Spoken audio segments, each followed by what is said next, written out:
Hi y'all, it's Annelies, and in this video... Annelies. Oh. My channel. Yeah, right, okay.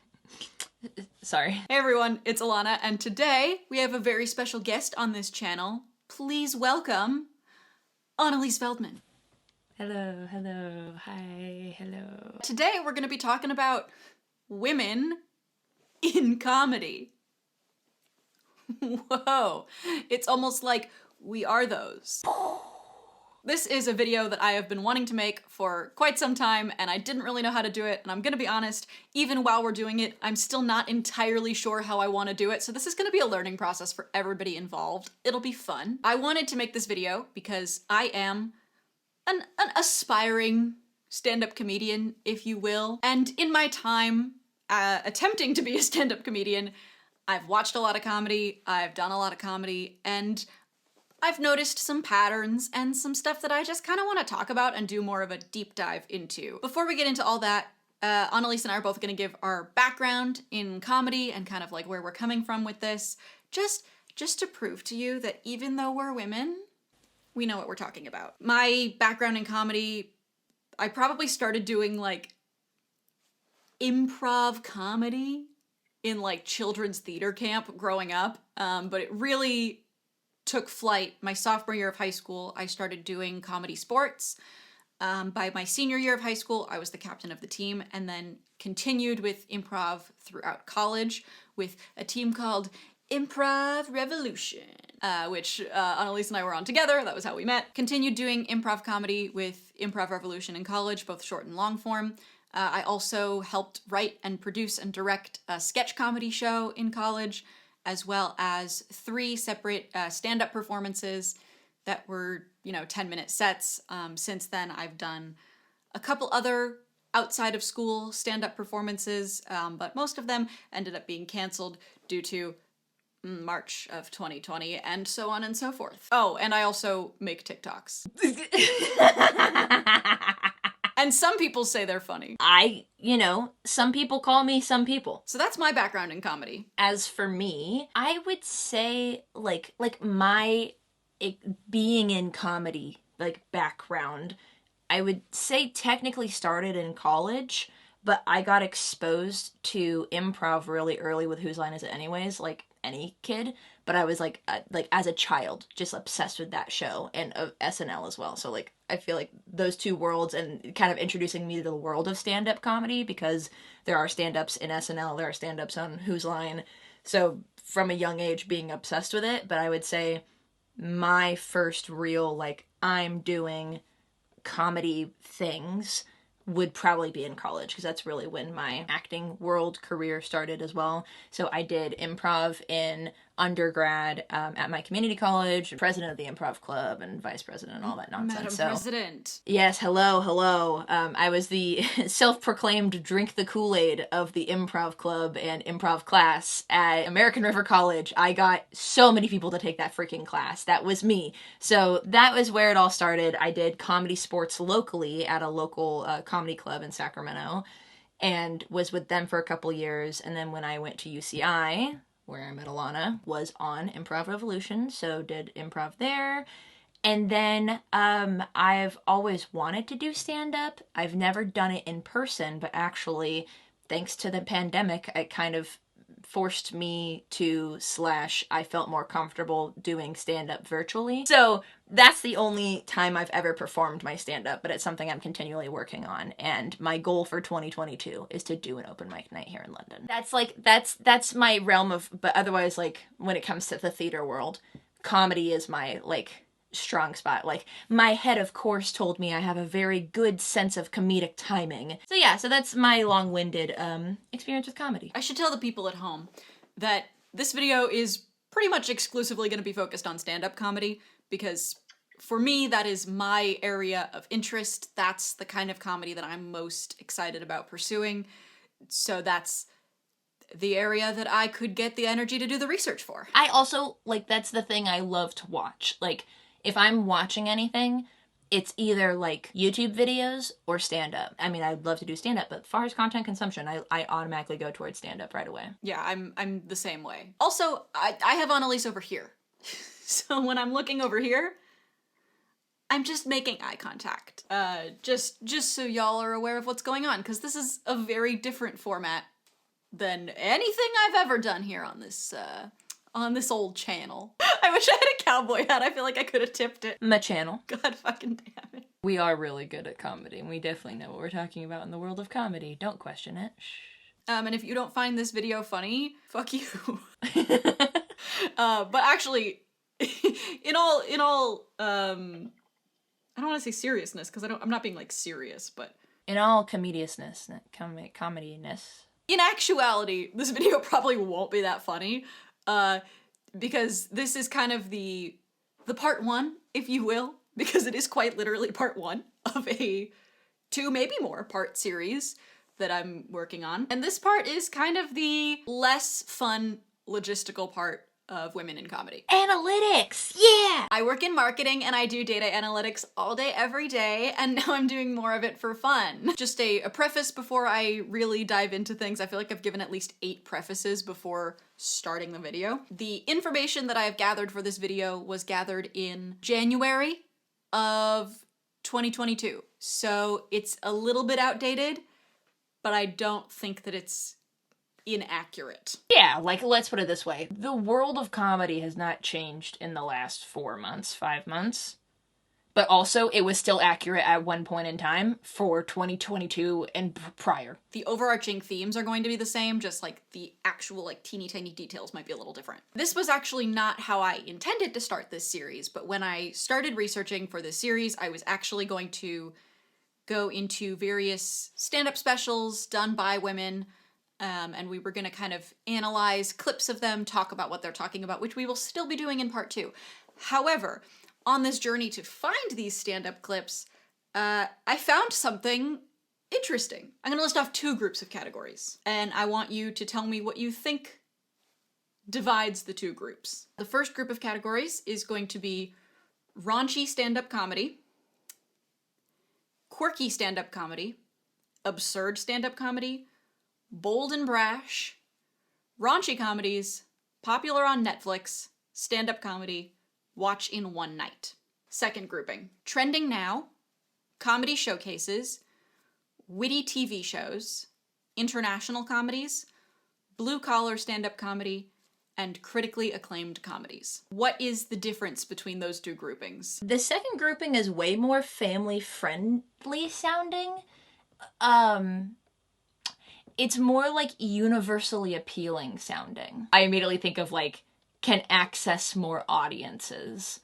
The first grouping does not sound fun, or it sounds, like, aggressive.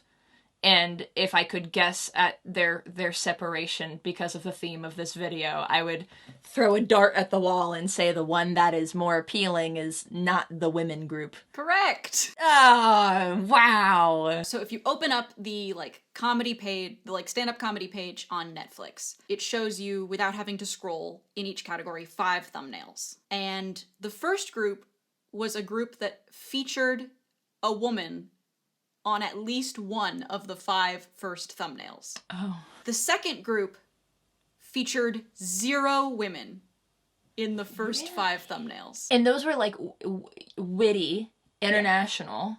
So the ones that featured not a woman were trending now, comedy showcases, witty TV shows, international comedies, blue-collar stand-up comedy, and critically acclaimed comedies. Witty TV shows? Yeah, not a woman. What the heck? So there was another category in this that I did not include because it would give it away, and that was women behind the camera. But of the categories that did feature women on the first, I said the first 6 thumbnails, I counted wrong. Only 2 of them featured women on more than half. Oh. And that was raunchy stand-up comedy and women behind the camera. Now, was raunchy stand-up comedy, were more than half of them just all of the Amy Schumer specials? Ha! $10, it was Amy Schumer, Ali Wong, and Eliza Schlesinger. $10, that's what it was. That was just more so a funny haha, but also I bet I'm right. Probably. And then the ones that featured a woman, but not more than half. Quirky stand-up comedy had 1, absurd comedy had 1, bold and brash had 2, Raunchy comedies had one, popular on Netflix had one, stand-up comedy had one, and Watch and Night One Night had one. But one woman. That's insane. I'll also say there were a couple of them where it was like a group of people featured on the thumbnail, and maybe if you look really closely, there was a woman in there. Wow. However, I did not count those as featuring a woman. Because, for example, like one of them was Seth Rogen's Hilarity, where Seth Rogen is huge in the center of the thumbnail, and then behind him are a bunch of different people, really tiny, one of them being a woman. And I was like, that doesn't count. Okay, yeah, that doesn't count because the reason people are clicking on it is because of Seth Rogen's face, not because of the people else in behind it. So when you do the math of the total thumbnails that are shown, like without having to scroll through them sideways, if you know what I mean, not including the watch again category, because that one's biased toward what I watch, 18 out of 90 thumbnails had a woman. I know you have a percentage for me. 20%. Wow. And just for shits and gigs, I went a little further. 2 out of 90 featured women of color. That is 2.2%. That's a damn shame. Yeah. Also, something I've noticed is that most of the women, and this is something we'll explore more later, but most of the women who are allowed to be like featured and presented are masculine lesbians. So most of the ones being shown were like Hannah Gadsby and Tig Notaro, who are great. I think they deserve the merits. However, if most of the women that you're featuring are women who kind of look like men, well, stereotypical men, you know. Yeah. We live in a society. That's indeed true. It's something that yes. Like, I don't know if there's an algorithm to Netflix, like, on just the main pages. Like, I know there is on, like, the homepage.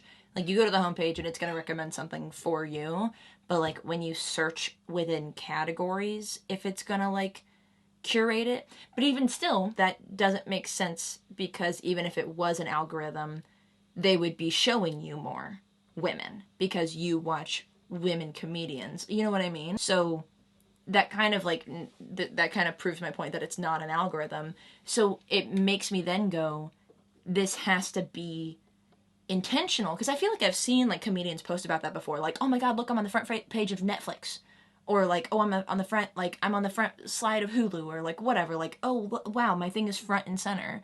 So I feel like that's intentional. My guess in terms of the Netflix algorithm is that the algorithm decides what subcategories to show you, but they handpick what is presented in each of those subcategories. Which also, I think, says a lot, that it says that I would enjoy absurd stand-up comedy, raunchy stand-up comedy, bold and brash, like, when realistically that's not a lot of what I watch. Yeah, there's so many like tinfoil hat theories like going on in my head right now of like, is the reason why they're suggesting those things because they only have women that fit into those categories and not other ones. So therefore, if you want a primarily women-based category, you need to be recommended categories that are outside of what you prefer, because the amount of women and other categories don't overlap. Do you get what I'm getting at? Yeah.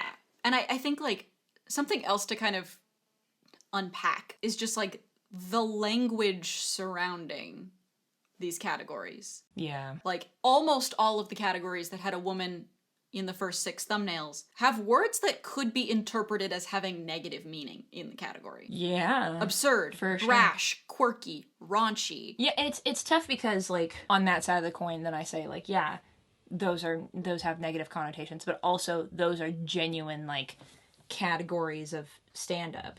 Like, raunchy stand-up. That is just some people's thing, and they enjoy that, and it's just kind of like those happenstances that they're happening to be like overlapping of like, it would feel less weird if they didn't fit into any of these like critically acclaimed or international, of like less, like, I guarantee you one of those also could probably fit into one of those more neutral toned categories as well. I think that's what it is for me, is like, there's nothing wrong with women being featured in those categories. It's just the fact that they're only featured in those categories. Watching women do stand-up is a niche interest. And I feel like a lot of this video is going to be kind of like those, like, isn't it weird? Like, let's think about it.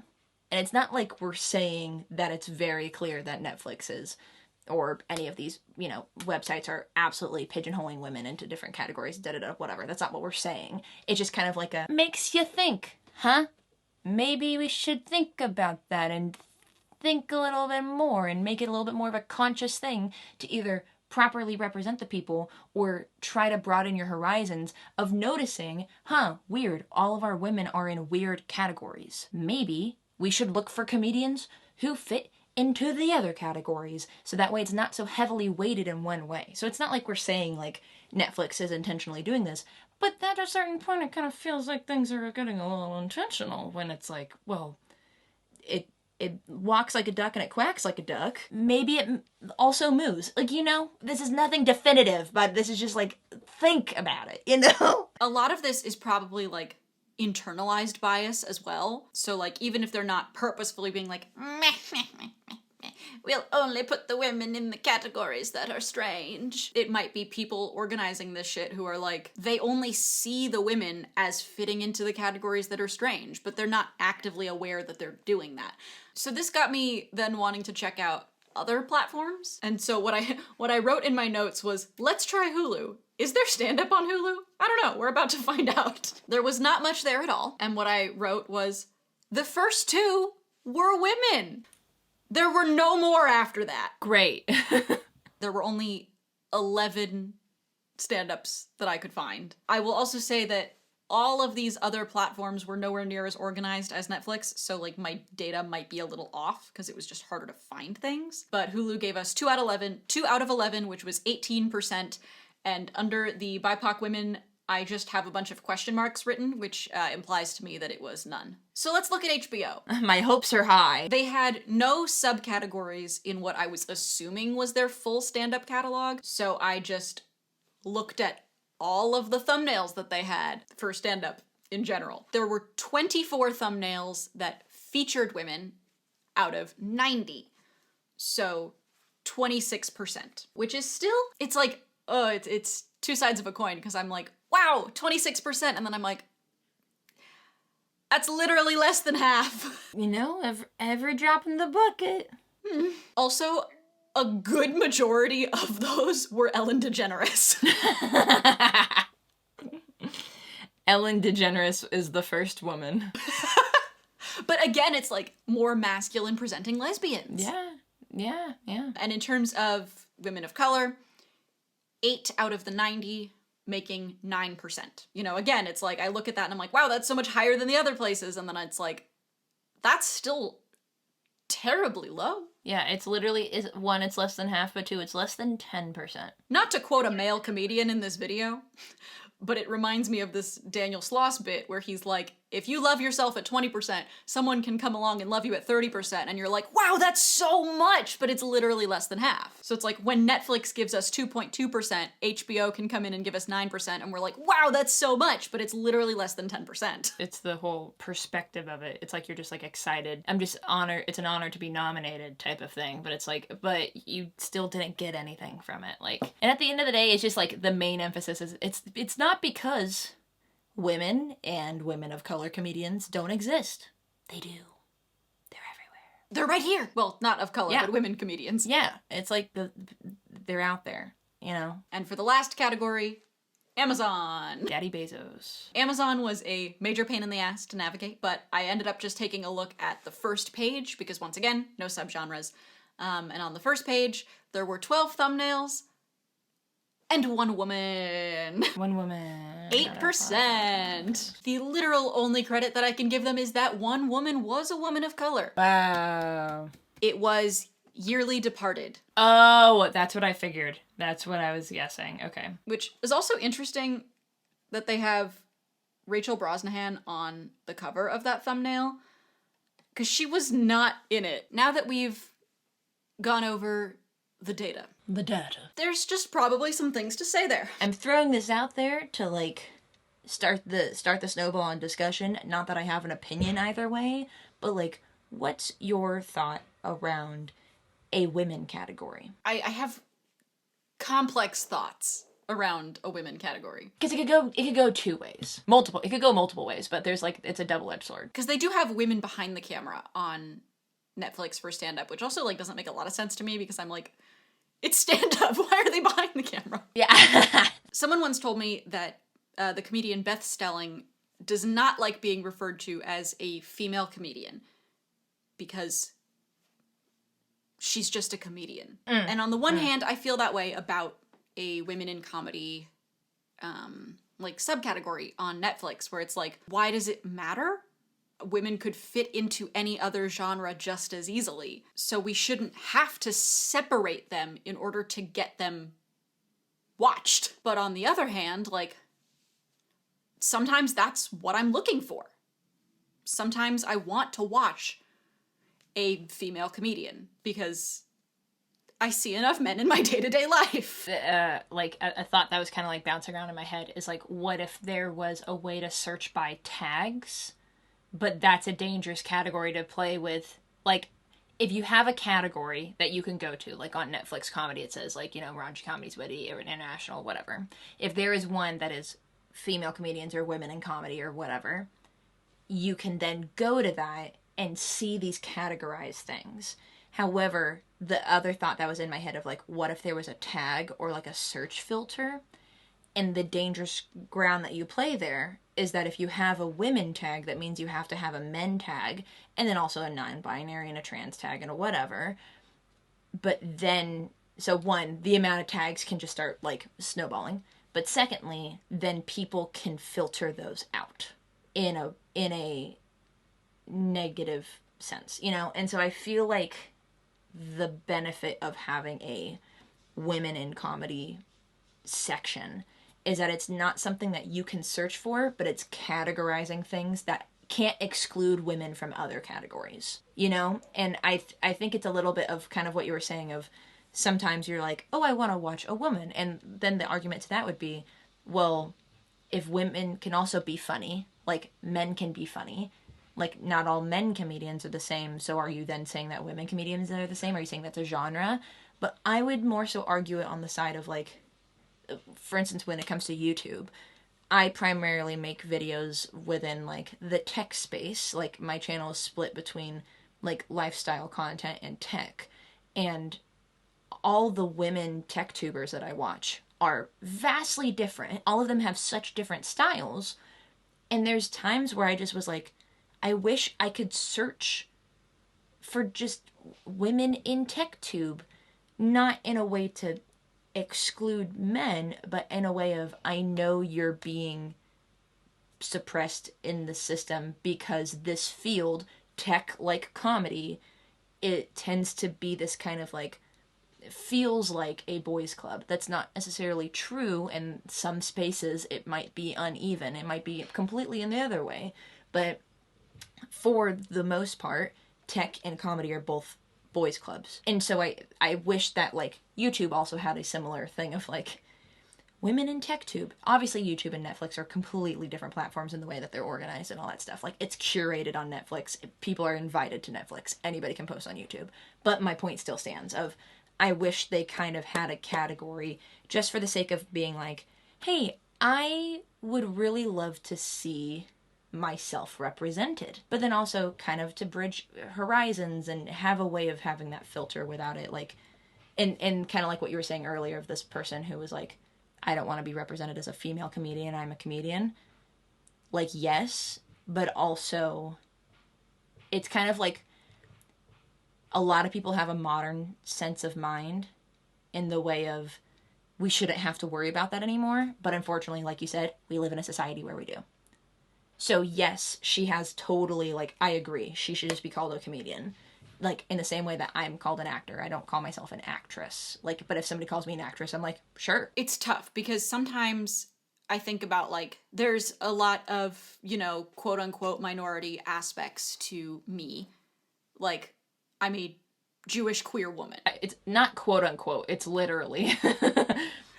I'm so sorry to tell you, Ilana, you got a couple of minorities on your I label think card. I think it's because like most of those I don't necessarily experience like active Sure, sure, sure. oppression due to. Sure. Just because like some people would look at me and be like, that's a queer Jew, but some people would not. I experience this a lot like on TikTok and like in a lot of my social media posting where it's like part of me wants to like actively be identifying myself as those things to be that kind of like representation that maybe I didn't have growing up. So I can be like, hey, look, this TikToker that you like is a queer Jewish woman.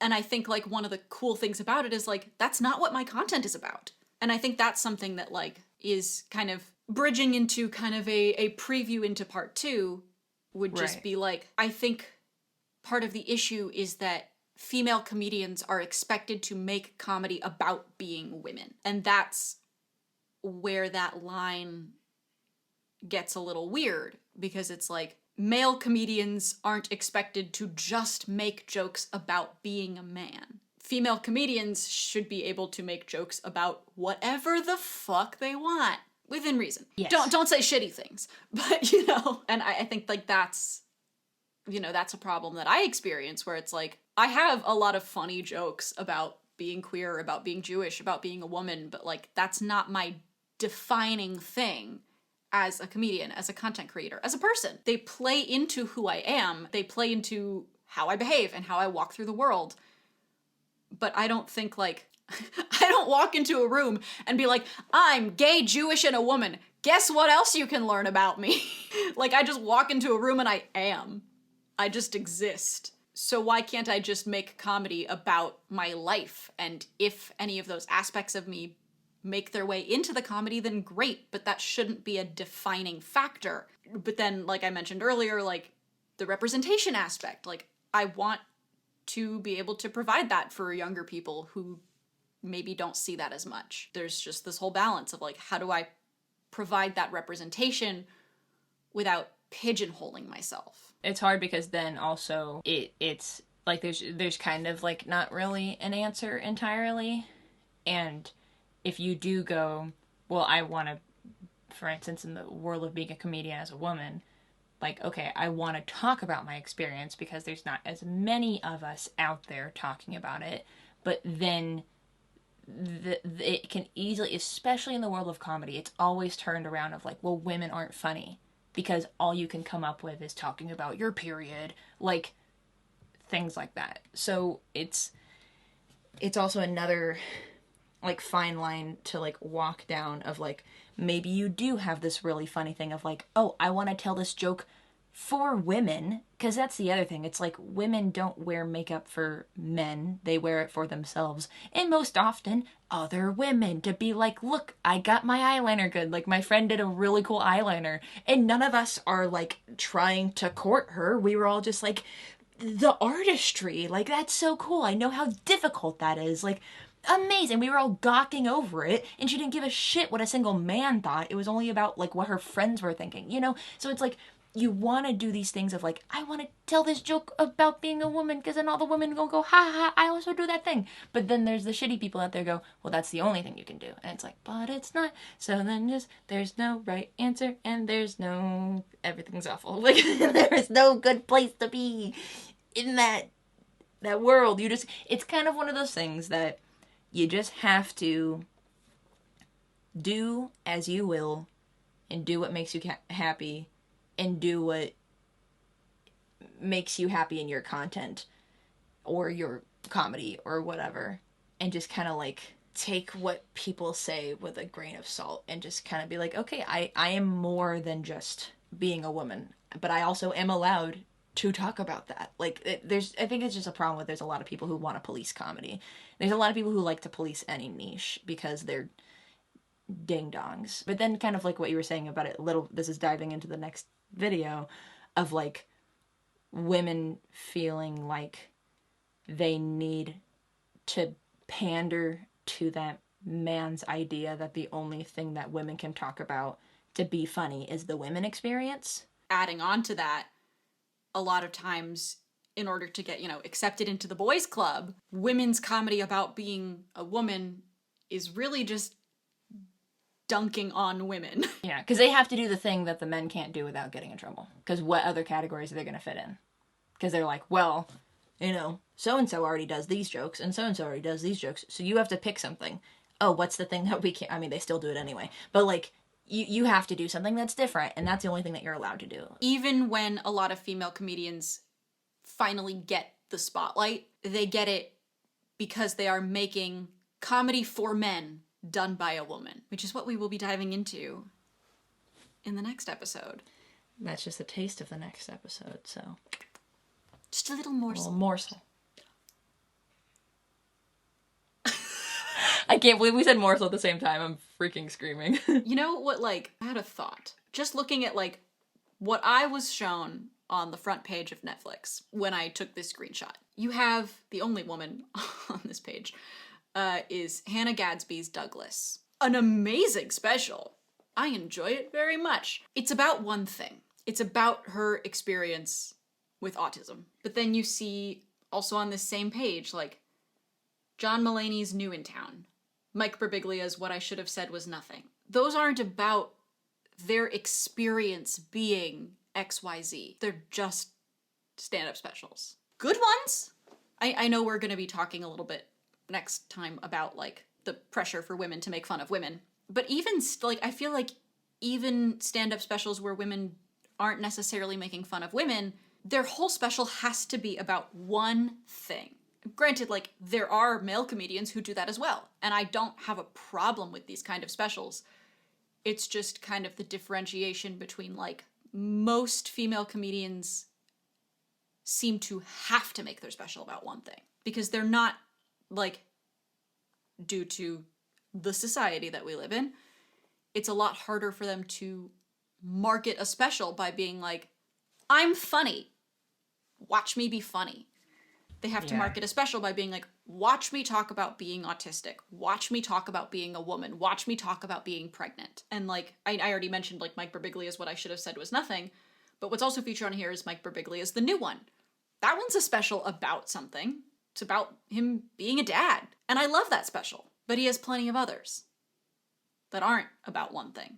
And I'm not necessarily talking overarching themes, because I know that that's something that a lot of comedians do and I really respect and I think is really cool, is when it's it all ties together in a neat little bow at the end. That's not what I mean. I mean more specials where every single topic ties back to this exact subject. Yeah, because I feel I'm just thinking, you mentioned being pregnant, and I believe it's called Baby Cobra, is Ali Wong's special.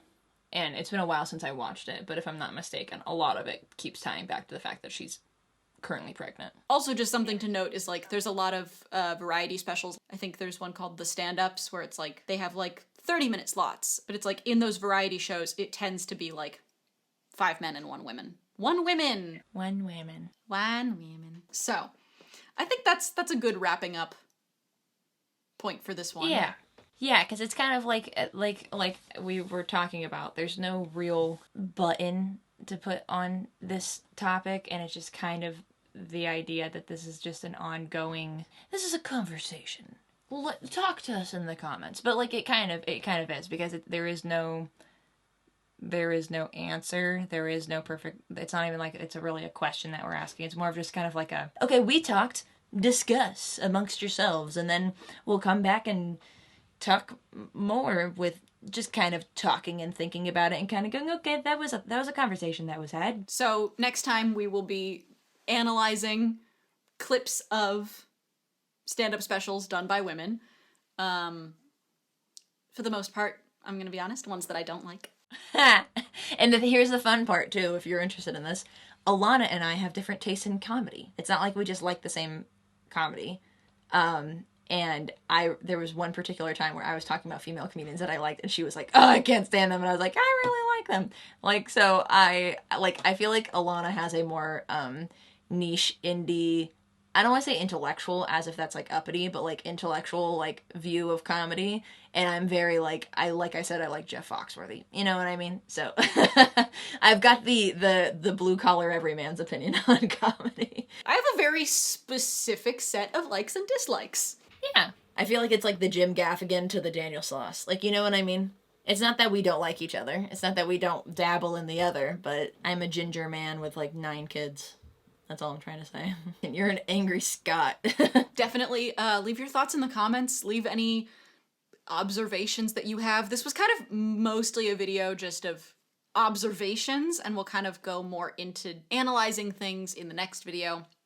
But I'd love to hear your thoughts. If there are any comedians that you want to hear us talk about, give a holler. Also, not necessarily specials that are just on the streaming services, because people put their specials on YouTube as well, like Dry Bar Comedy, and there's another channel that does full 30-minute sets. So it doesn't have to be streaming service exclusive. If there are any female comedians that you really like or really dislike or just want to hear us talk about, no matter where their material is located, as long as we can access it, I will give you this time to plug, promote, whatever you wish. Oh, yeah. Subscribe to my channel, youtube.com/Annelies Veldman, and Annelies Veldman on pretty much everything except Instagram, annelies.jpg. I have a Patreon, patreon.com/Annelies. I don't have a lot of brand consistency with the URLs because I just love the fact that I have patreon.com/Annelies, but everything else is Annelies Veldman. I won't change it, because that's just too cool to me. But yeah, anyway, just search Annelies anywhere, and you'll probably find me or the girl who played Chelsea in That's So Raven. But, you know, her name is Annalisa, though, and she's German. She's not Dutch, so. Anyhoozle, that's me. Subscribe. And you can find me as Ilana Degann, same way it's spelled here, pretty much everywhere. Right here on YouTube. I have a shorts channel here on YouTube as well. And any music streaming platform that your little heart desires.